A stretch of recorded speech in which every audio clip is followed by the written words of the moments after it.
Welcome everyone, welcome to my YouTube channel zero association. जैसा कि आपको पता है, मूवमेंट ऑफ इनर्शिया एक बहुत ही इंपॉर्टेंट चैप्टर है और मैंने उसके मैक्सिमम चीज़ें आपको कवर करवा दी हैं अपने लाइव वीडियोस में। जिन्होंने नहीं देखी है वो जाकर वहाँ से देख सकते हैं। तो यहाँ पर कुछ छोटे छोटे डेरिवेशन है जो काफ़ी इंपॉर्टेंट है, आरजीपीवी के पेपर में पिछली बार और पिछले के पिछली बार काफ़ी बार पूछे गए, जिसमें से एक ये है movement of inertia of a triangular section.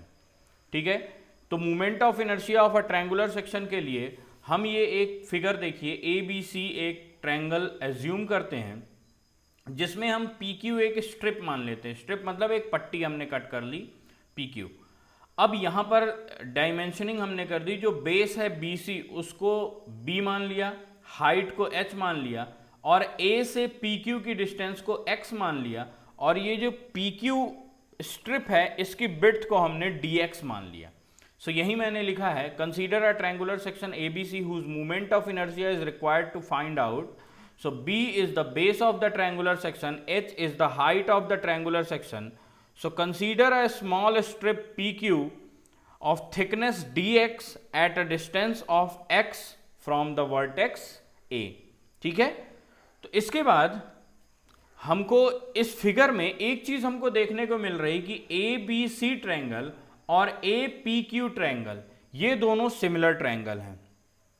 ठीक है, मैं यहां पर ये लिख सकता हूं कि with the figure triangle A P Q and triangle A B C are similar. ठीक है, तो सिमिलर ट्रायंगल का रूल हमको पता है कि base upon base equal to height upon height. Base upon base, P Q उसका बेस है और इसका बी सी बेस है, और हाइट इसका x है और इसका h है। देखिए फिगर, इसका बेस b है, bc है और इसका pq है, इसका हाइट h है और इसका x है। ठीक है, तो ये हमारे पास इक्वेशन बन गई। इस इक्वेशन से मैं ये भी लिख सकता हूं कि pq will be equal to bc की वैल्यू है मेरे पास b, bx बाई h। ठीक है, bx by h। Now we know that अब एरिया अगर निकालना है मुझे, area of strip P Q, इस पी क्यू का अगर मुझे एरिया निकालना हुआ, तो ये जो P Q B X by H आया है इसका अगर मुझे एरिया निकालना हुआ तो मैं क्या करूंगा, एरिया के लिए बी एक्स बाई एच में डी एक्स का मल्टीप्लाई कर दूंगा। इस स्ट्रिप का अगर एरिया मुझे निकालना हुआ तो यही तो करूंगा, क्योंकि ये dx मेरे पास, तो इसका एरिया ऐसे ही आएगा। पी क्यू की वैल्यू आ चुकी है, लेंथ की बिड्थ का मल्टीप्लाई कर दूंगा तो मेरे पास एरिया आ जाएगा, अगर इसको एक रेक्टेंगुलर सेक्शन की तरह अगर हम मान के चलते हैं तो ये आ गया। अब यहां से नेक्स्ट जो होगा, मैं बोल सकता हूं कि मूवमेंट ऑफ इनर्शिया अगर मुझे निकालना है, movement of inertia of a strip about the base, क्योंकि मुझे बेस के अबाउट ही निकालना है BC, तो बेस के अबाउट मुझे निकालना है, तो मैं यहां पर ये बोल सकता हूं कि क्या होता है मूवमेंट ऑफ इनर्शिया, चिल्ला चिल्ला के गला खराब हो गया, area multiplied by distance into distance. मैं लिख सकता हूं एरिया मल्टीप्लाइड बाय डिस्टेंस का स्क्वायर। ठीक है, एरिया अभी हमें मिल गया है क्या, B X by H D X, और डिस्टेंस देखे फिगर, अगर मैं डिस्टेंस लूं बेस से अगर मुझे डिस्टेंस इस पी क्यू स्ट्रिप की चाहिए होगी तो एच में से अगर मैं एक्स माइनस कर दूंगा तो मुझे यही डिस्टेंस तो मिल जाएगी, यहां से बेस से इसकी डिस्टेंस, तो वही मैं करूंगा एच माइनस एक्स का स्क्वायर। तो यहां पर मेरे पास जो इक्वेशन बन के आ जाएगी that is B X by H minus x का स्क्वायर, सॉरी होल स्क्वायर है, इंटू डी एक्स। ठीक है, क्लियर हो गया। अब मैं यहां पर एक चीज और बोल सकता हूं now the moment of inertia of the whole triangular section हमें निकालना है. So now the moment of inertia of the whole triangular section may be found out. क्या करेंगे हम? इंट्रीगेटिंग the above equation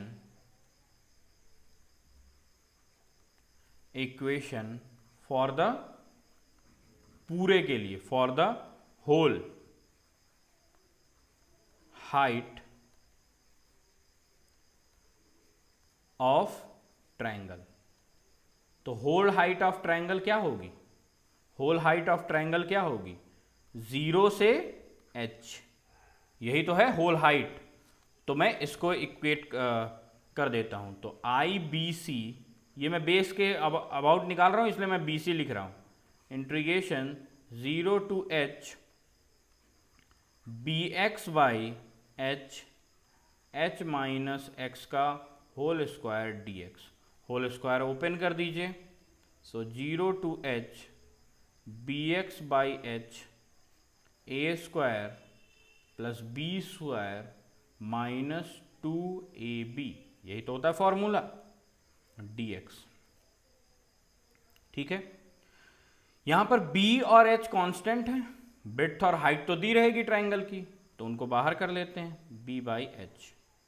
integration 0h constant को बाहर कर लिया, x का अंदर मल्टीप्लाई कर दिया. तो x H square plus x cube minus 2h x square dx. ठीक है. इंटीग्रेशन कर दिया हमने. इंटीग्रेशन जब हमने किया तो हमें मिला b by H x square, क्योंकि x का ही तो होगा, x तो कांस्टेंट है, तो h स्क्वायर तो ऐसे ही रहेगा, X square by 2 plus X to the power 4 by 4 minus 2h constant है, एक्स क्यूब बाई 3. ये इंटीग्रेशन होगा 0 से h तक. ठीक है. ये इंटीग्रेशन हो गया मेरा 0 से h तक. सिंपल इंटीग्रेशन का लॉ लगा हुआ है और कुछ नहीं है. ठीक है. तो इसको जब मैं सॉल्व करूंगा पूरा एलसीएम लेकर, तो मेरे पास आएगा बी एच क्यूब बाई 12. ठीक है. सॉल्व कर लीजिएगा, x की जगह h रख दीजिएगा और पूरे को सॉल्व कर लीजिएगा.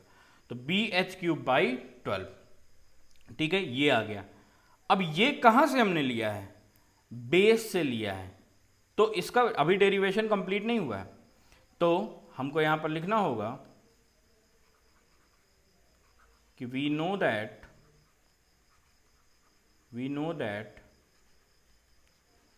Distance between centre of gravity of the triangle and base BC. Centre of gravity और ट्रायंगल के बेस के बीच की डिस्टेंस कितनी होगी? तो फॉर्मूला मैंने बताया था जब सेंटर ऑफ ग्रेविटी निकाला था.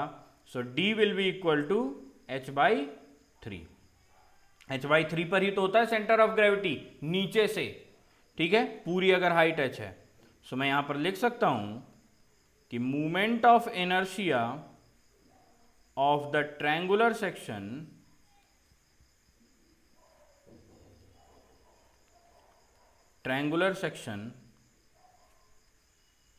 about an axis through its center of gravity and parallel axis to x axis.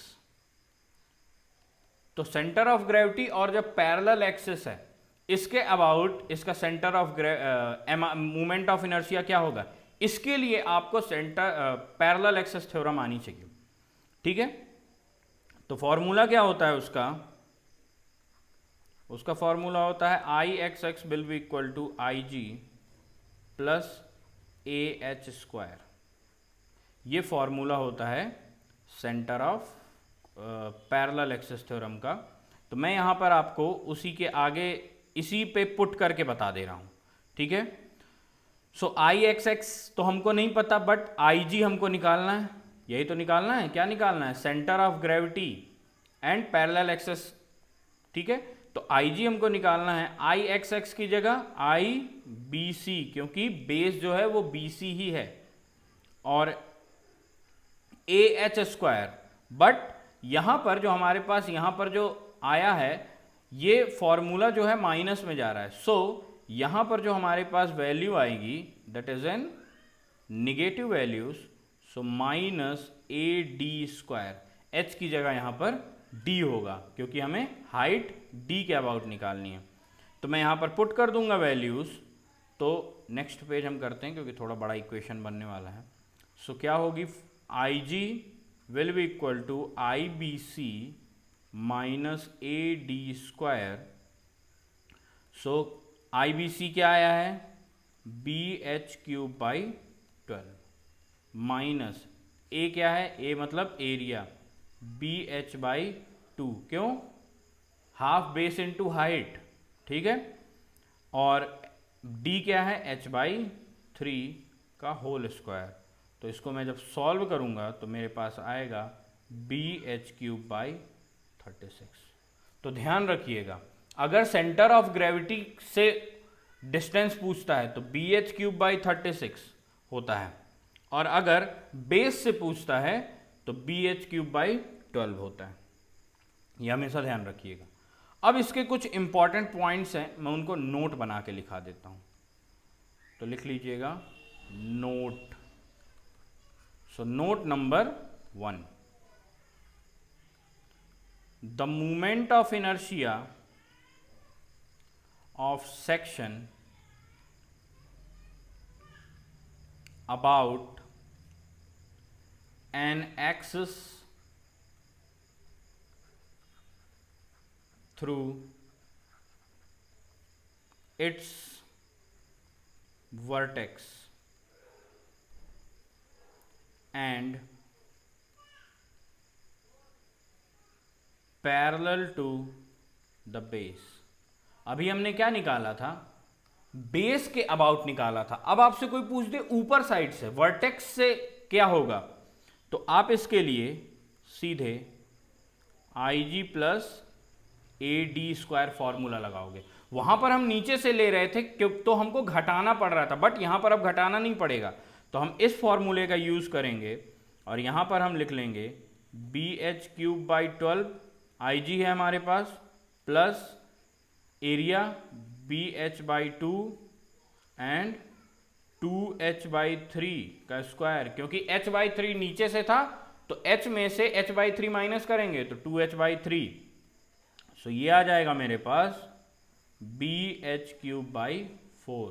तो कोई अगर नीचे से पूछे तो आपको वो फॉर्मूला लगाना है, ठीक है, ये नहीं कि कुछ भी। ठीक है, बी एच क्यूब बाई 36 जो है वो बेस के अबाउट है, बट अगर वर्टेक्स से पूछ ले तो बी एच क्यूब बाई 4। ठीक है, दूसरा नोट जो है, दिस रिलेशन